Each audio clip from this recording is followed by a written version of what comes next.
मिरजेत जनस्वराज्य शक्ती पक्षाचे प्रदेश अध्यक्ष समितदादा कदम यांच्या निवासस्थानी आरोग्यमंत्री प्रकाश आंबेडकर, आरोग्य सचिव ओमप्रकाश शेट्टे यांची सदिच्छा भेट।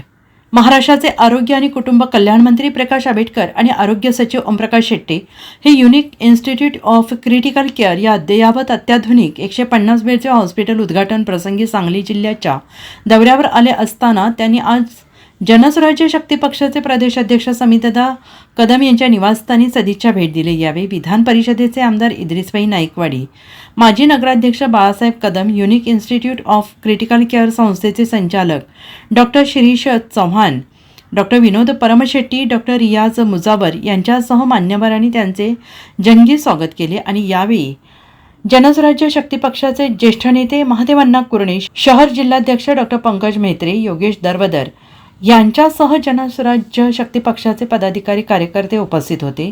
आरोग्यमंत्री प्रकाश आंबेडकर यांच्यासमोर प्रदेश अध्यक्ष समितदादा कदम यांनी सांगली जिल्ह्यातील आरोग्य आणि वैद्यकीय समस्या मांडल्या आणि यावेळी सांगली जिल्ह्याचे सिव्हिल सर्जन, मिरज शासकीय महाविद्यालय आणि रुग्णालय अधिष्ठाता डॉक्टर गुरव, वैद्य उपाध्यक्ष डॉक्टर रुपेश शिंदे यांच्यासह प्रशासकीय अधिकारी उपस्थित होते।